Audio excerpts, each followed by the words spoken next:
if you're going to review a Japanese classic, you might as well do the film that made it possible in the first place. Because if it wasn't for this one, we wouldn't have had the American version of The Grudge.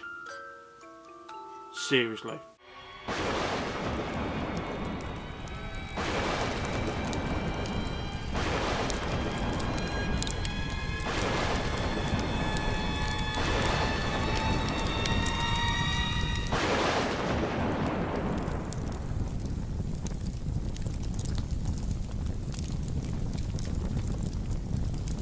Hello everyone and welcome to Rejected, where we either reject or rejoice in all things everything. And we're doing The Ring. So happy. I like The Ring. I like Samara. As a bad guy. Wow. She's evil. But The Ring is the reason we have The Grudge American remake. Because they saw the success that The Ring had and thought, people are into Japanese horrors. I'm sure we can do it better. Because we're America. But does that mean that The Ring is good though? Has it aged well? The Ring, the movie that has made families so happy that static doesn't really happen anymore. I've missed static. That disappointment of turning something on, hoping that it works, then psst, it was great. But you know when you're younger and your parents say, keep electrics away from water? Fuck, this film doesn't listen, does it? This film really doesn't keep electrics from water. Really does. The Ring centres around a VHS tape with several disturbing images that to those under the loop will have no symbolism.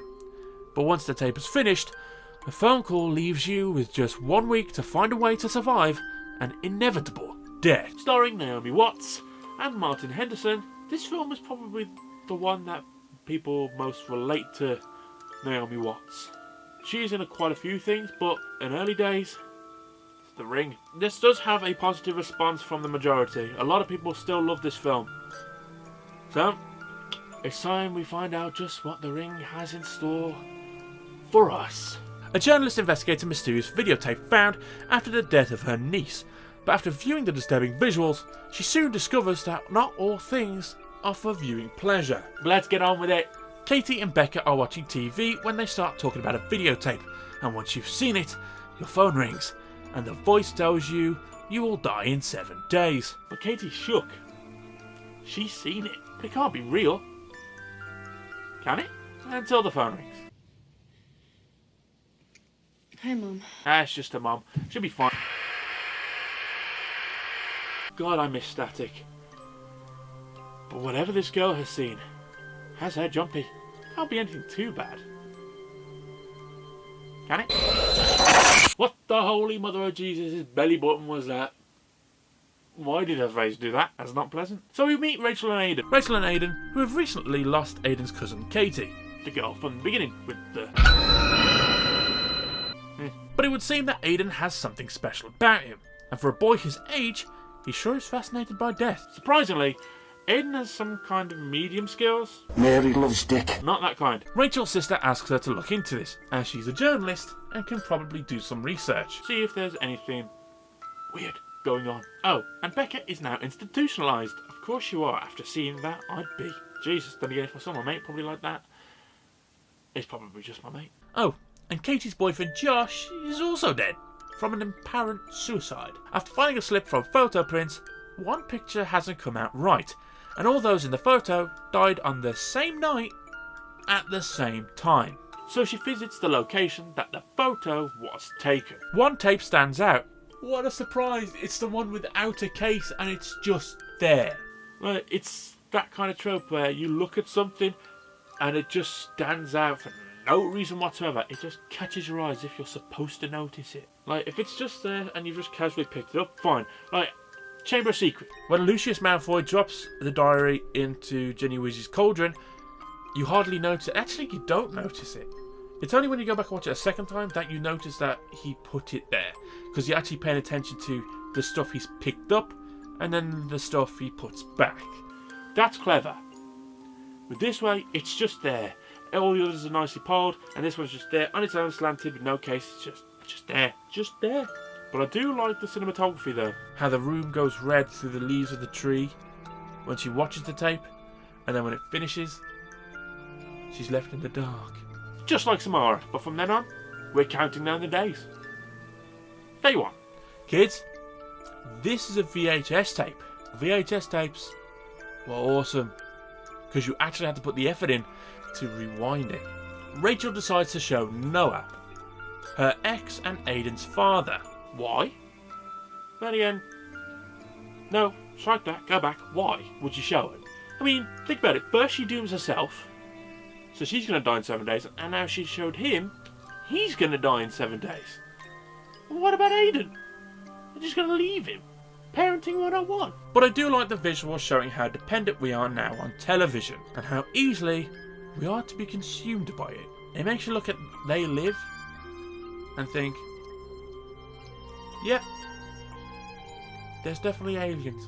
Rachel makes a copy of the tape, but there's something off about this tape.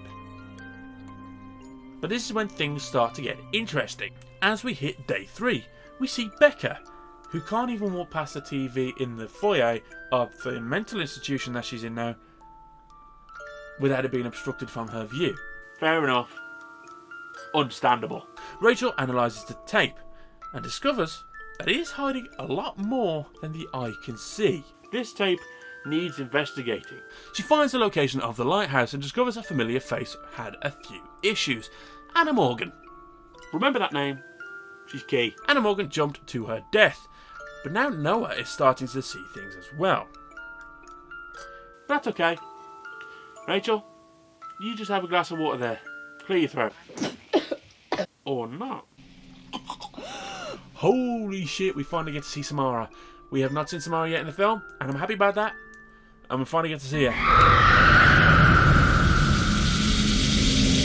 I'm talking about parenting 101. Rachel, you don't leave your kids stayed up to midnight watching tapes. Oh fuck. Bye, Aiden. But at least Noah now believes her.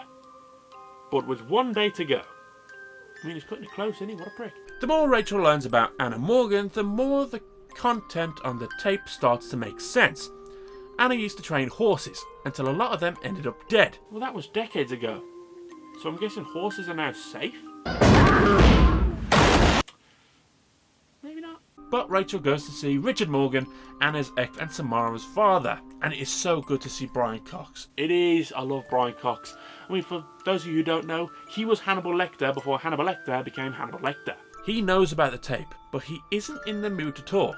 And we start to learn more about Samara, Anna's daughter. But Richard denies ever having a child. She was apparently adopted, but Anna started having visions that, according to Anna, Samara put them there in her mind. And Samara was sent to a psychiatric hospital. So with Noah now searching in the hospital, everything leads back to Richard Morgan. Richard, get talking. Where we find out that Samara has continued to haunt her father. And knowing that he will never be free of it all, decides to watch TV in the bath. As you do. Again, electronics with water in this film. What the fuck? They find Samara's old room at the top of the barn. Why is Samara's room in the top of a barn where the horses are kept? This child was tortured. But with a picture of the tree in the background, that tree looks familiar and takes us right back to where we all began. Cabin 12 at the Shelter Mountain Inn. On day 7. With minutes counting down. After Noah has a tantrum, it's in this phone! It's in this... They notice something isn't right with the floor, finding the well beneath it. But time's running out. Rachel, you better get a close look while you still have a chance. Rachel! Not like that. That's probably a bad move. We see scratches and fingernails in the walls of the well.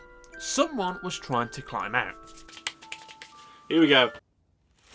Anna Morgan tried to kill Samara before throwing her down the well, but didn't realise that Samara wasn't dead. She survived for 7 days before dying. Poor fucking girl. Samara has been found, the truth discovered, the sun has set, and the curse for Rachel has been lifted. Or is that just what you wanted her to think? Richard Morgan was right. It was a mistake to help her. You see, Samara wants to be heard. Her urge to inflict pain onto others won't stop, and it will happen over and over again. So to survive, you have to make a copy, pass it on, and make sure the other person watches it. What about Noah? Did he ever do anything?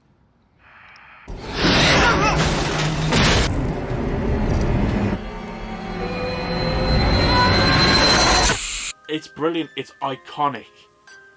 Samara's entrance, her look, everything about her is fantastic. I adore it. It's the fact that she keeps the colour of the screen, the effects of the flashiness, everything about Samara is brilliant. I love it. It's brilliant. Yes, The Ring is brilliant. A true classic. And Samara, mwah, perfect. Her look, her style, yes! Similar to Kyoko in The Grudge. Let's not forget which one came first. But let's not forget, it was actually quite common for Japanese tales with a girl ghost to have the long black hair over the face and the white gown. It was very traditional, so you can't really have a blaming for that. For story, it's awesome. Imagine it for yourself if you disagree. You watch something, then your phone rings telling you you're going to die. Spooky. But I'm seriously starting to hate this rule. I'm not going to change it because I need to be fair to originality, so I need to be fair. This is another American remake, and it gets the highest it can. 2.5. For execution though. Looks great, visuals are great, and a film many relate to as one of the most iconic films, with a distinctive look and a badass killer in it. It's difficult to knock. Is it perfect? Some parts can drag a little bit, but that's me nitpicking. This gets a 4.5. This is brilliant. The Ring gets a 7. And I can see why after this they greenlit making The Grudge. But we are now 4 in, 3 left. And the next one is not a remake. Please tell me this is not where we start to go downhill with these films.